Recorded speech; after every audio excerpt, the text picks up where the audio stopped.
Hello everyone, welcome to maths world. कैसे हो आप लोग? आए हो बहुत ही बेहतर होगे। तो बच्चों, आज एक नए टॉपिक की या एक चैप्टर की बात करने वाले हैं जो कि बहुत ही ज़्यादा इंपॉर्टेंट है आपके एग्जाम के लिए। तो याद रखना कि ये वाला चैप्टर यानी कि विद्युत धारा के चुंबकीय प्रभाव का वो एक ऐसा चैप्टर है जो कि आपके एग्जाम में बहुत ही ज़्यादा महत्वपूर्ण हो जाता है। क्यों सर? मेन पॉइंट है कि क्यों। देखो, मैं बता रहा हूँ इसके पीछे की वजह।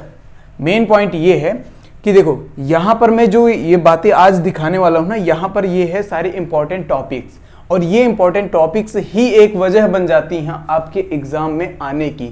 अब देखो, यहाँ पर मैं वो मोस्ट इंपॉर्टेंट टॉपिक्स की बात कर रहा हूँ जो कि यहाँ पर मैं एग्जाम में, मतलब आपके एग्जाम में जो डायरेक्ट आपसे पूछे जाएंगे, और इसके बारे में मैं बताने वाला हूं। और इसके लिए अगर आप ये सारे के सारे टॉपिक्स अगर पढ़े हैं तो बहुत अच्छी बात है, अगर नहीं पढ़े हैं तो भाई मैं इसके लिए प्रॉपर वीडियो बनाने वाला हूं। तो मैं अभी समझ लो कि इतना याद रखना कि मैं इस चैनल पे लगातार मैं सारे के सारे पूरी की पूरी फिजिक्स में भी पूरी की पूरी साइंस मैं पूरी देने वाला हूँ, ठीक है। तो अब इतना समझो कि ये सारे के सारे पॉइंट्स में ना बहुत अच्छे से करवाऊंगा। एक एक क्वेश्चंस, कोई भी ऐसा टॉपिक नहीं रहेगा जो बच जाएगा आपसे, और एग्जाम के टाइम पे मैं रिवीजन भी करवाऊंगा, इस बात की गारंटी है, ठीक है।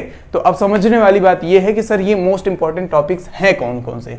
देखो, पहली बात तो हम यहाँ परिचय की बात कर लेते हैं कि देखो, आपको परिचय क्यों जानना जरूरी है, इसके पीछे की वजह है। इसके पीछे की एक वजह यह है कि अगर आप इन 3-4 चीज़ों को अगर आप नहीं जानोगे तो गारंटी है कि आप पूरे पूरे चैप्टर को नहीं जान पाओगे। समझ रहे हो? तो सीधी सी बात यह है कि अगर आप लोग इंपॉर्टेंट पॉइंट्स ही जो बेसिक टर्म्स हैं ना, इनको अगर आप नहीं जान पाओगे तो सारे के सारे चैप्टर आपके लैप्स कर जाएंगे। इसीलिए आपको कोई भी चैप्टर नहीं समझ में आती। इसीलिए मैं बताता हूँ कि कोई भी चीज़ स्टार्टिंग में आपको पता होनी चाहिए। जैसे कि सबसे पहला टॉपिक है यहाँ पे चुंबकीय प्रभाव, इसे हम बोलते हैं मैग्नेटिक इफेक्ट, इसके बारे में जानना जरूरी है। दूसरी बात आती है चुंबक के गुण यानी प्रॉपर्टीज ऑफ मैग्नेट, ठीक है। और उसके बाद मैग्नेटिक फील्ड के बारे में यानी कि चुंबकीय क्षेत्र के बारे में, और उसके साथ के साथ सबसे मोस्ट इंपॉर्टेंट पॉइंट फ्लक्स और फ्लक्स के प्रॉपर्टीज। ये दोनों पॉइंट भाई जरूरी एकदम तैयार कर लेना। पहली बात तो फ्लक्स का देखो, इनमें 3 चीजें ऐसी कॉमन होती हैं जो आपको तैयार रहनी चाहिए हमेशा, क्योंकि यहाँ पर ना अगर ये सारे के सारे पॉइंट्स, अगर ये 3 पॉइंट्स अगर नहीं तैयार होंगे तो समझ लो कि आप एग्जाम में कुछ नहीं कर पाओगे। पहली बात आपको परिभाषा हमेशा याद रखनी है। क्या याद रखनी है भाई? परिभाषा यानी कि डेफिनेशन। आपको डेफिनेशन जो है पूरी तरीके से याद होनी चाहिए, पहली बात। दूसरी बात इनके फॉर्मूले यानी कि इनका जो सूत्र है, फॉर्मूला अगर है तो ठीक है, नहीं है तो आप क्या कर सकते हो? कोई बात नहीं, डेफिनेशन तो याद ही कर सकते हो ना। अगर फॉर्मूला है तो याद कर लो, नहीं है तो कोई बात ही नहीं, ठीक है। अब देखो, तीसरी बात इनका मात्रक, इनका क्या? मात्रक यानी कि इनका यूनिट, या फिर इसको क्या कहते हैं? यूनिट, ठीक। ये 3 पॉइंट जो हैं बच्चों, इनको जरूर याद रखना हमेशा के लिए, क्योंकि देखो ये एग्जाम में और एग्जाम के बाद भी आपको कहीं ना कहीं यूज होने वाले हैं। क्योंकि देखो ये सारे के सारे ना पॉइंट्स आपके हर जगह पूछे जाएंगे, चाहे आप 10th की बात कर लो, चाहे 11th में जाओगे तब की बात कर लो, या 12th में जाओगे तब की बात कर लो, अगर साइंस साइड से हो तो, ठीक है। तो अब समझने वाली बात यह है कि अगर ये 3 पॉइंट अगर हमें तैयार करना है तो किस किस का याद करना है। देखो यहाँ पर देखो, चुंबकीय प्रभाव है, चुंबकीय गुण, इनको तो पढ़ना ही है, किसी भी हालत में पढ़ना है, क्योंकि यहाँ से एक सवाल किसी न किसी हालत में बन जाने हैं, समझ लो। अब उसके बाद देखो, मोस्ट इंपॉर्टेंट टॉपिक, देखो सब लोगों को पता है कि ये 2 या 3 नंबर में जरूर पूछते हैं ये सवाल भाई। राइट हैंड थंब रूल यानी कि दाएं हाथ के अंगूठे का नियम, ठीक है। कार्क स्क्रू रूल, ठीक है। और उसके बाद जो इंपॉर्टेंट पॉइंट बनती है, इन दोनों के आधार पे जो बनता है उसे हम बोलते हैं परिनालिका में चुंबकीय क्षेत्र। यानी कि परिनालिका यानी कि आपका जो साइनसोइडल होता है उसमें जो है आपका, यानी कि हम क्या करते हैं, कुंडली को मतलब ऐसे तार लेते हैं, उनको हम ऐसे घुमा देते हैं किसी पे पकड़ के। हाँ, जैसे हमने कहा ये है ना, ये क्या है? ये है, हाँ, मतलब मान लो इसके कोई खोखला चीज है, उसके बाद इसी के ऊपर हमने क्या किया? तार लपेट के उसके बाद निकाल लिया। अब निकाल लिया तो रिंग की तरह मतलब एक स्प्रिंग की तरह बन गया। तो वही स्प्रिंग ही हमारा क्या कहलाता है?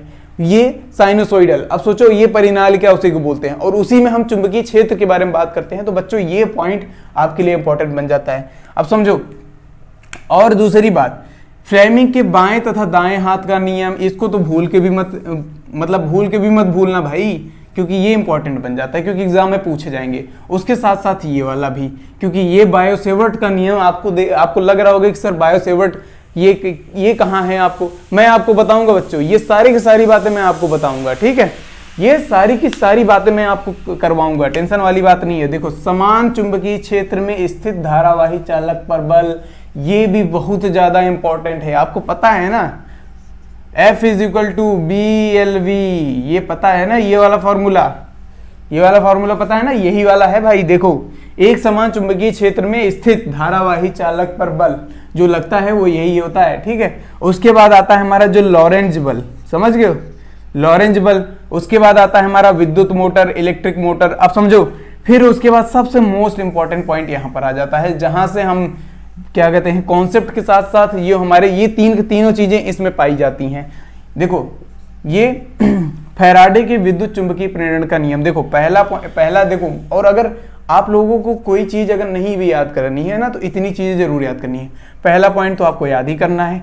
दूसरी बात ये कि फ्लेमिंग का दायां हाथ बायां हाथ रूल, ये आपको याद ही करना है किसी भी हालत में। लॉरेंज बल आपको याद ही करना है। मोटर के बारे में आपको पढ़ना ही है, ठीक है। और ये राइट हैंड थंब रूल, इसको तो पढ़ना है, कारके स्कूल रूल, और ये, ठीक है। इतनी चीजें तो आपको किसी भी हालत में पढ़नी है। और फॉर्मूले सारे के सारे रटने हैं भाई। क्यों पूछो, क्योंकि इस पे क्वेश्चंस बनते हैं। तो इतना याद रखना कि ये सारे के सारे पॉइंट्स इंपॉर्टेंट बन जाते हैं। तो अब ये 3 पॉइंट जो है ना, आपको किसी भी हालत में याद रखने हैं कि किसी भी चीज का परिभाषा, सूत्र और मात्रक, ये तीनों चीज आपको रटे होने चाहिए, समझ रहे हो ना।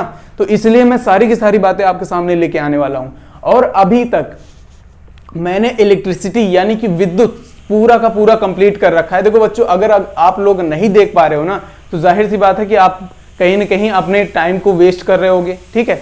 देखो, सीधी सी बात है, या तो अगर पढ़ रहे हो तो बहुत अच्छी बात है, अगर नहीं पढ़ रहे हो तो भाई पढ़ लो। अभी बहुत कम समय बचा हुआ है। एक तरीके से आप देख सकते हो कि ज्यादा दिन नहीं बचा है आपके एग्जाम के लिए। तो आप कहीं ना कहीं इस चीज को रिवाइज अगर करते रहोगे ना, तो बाद में चल के आपको ही फायदा मिलने वाला है, ठीक है। तो अब मैंने पूरा इलेक्ट्रिसिटी जो है आपका पूरा कंप्लीट कर रखा है, पूरे न्यूमेरिकल के साथ, पूरे फॉर्मूले के साथ। और एक लास्ट में मैंने क्विक रिवीजन वाली 9 मिनट की जो है वीडियो भी बना रखी है आप लोगों को। मैंने ये सोचा है कि अगर लास्ट में अगर आप कुछ नहीं याद है, तो कम से कम फॉर्मूले और उनके यूनिट्स ये जरूर याद होने चाहिए, ठीक है। तो ये पॉइंट मैंने वहां पर बना के दे दिया है आपको सबको, पूरी तरीके से सारा का सारा कंप्लीट है। अब हम बात कर रहे हैं हमारे इस विद्युत धारा के मैग्नेटिक फील्ड के बारे में। देखो, यहां पर ना मैग्नेटिक फील्ड के बारे में भी बताऊंगा बहुत अच्छे तरीके से, ठीक है। तो अब इसके साथ आप लोग लगे रहिए, और ये सारे के सारे पॉइंट्स जो हैं इंपॉर्टेंट है, इसको याद रखिए, ठीक है। और दूसरी बात ये है कि देखो भाई, मैं चाहता हूं कि आप लोग लाइक शेयर सब्सक्राइब, ये देखो मुझे पता है कि देखो शेयर सब्सक्राइब तो आप, मुझे नहीं लगता कि करने वाले हो, देखो, लेकिन लाइक तो कम से कम कर लिया करो। देखो यार, प्लीज इतना मेहनत अगर मैं करता हूं, तो आप लोग भी कहीं ना कहीं थोड़ी बहुत तो अगर मदद करेंगे तो ज्यादा बेहतर होगा, समझ रहे हैं। तो मिलते हैं नेक्स्ट क्लास में एक नए कॉन्सेप्ट के साथ। Thank you very much and take care.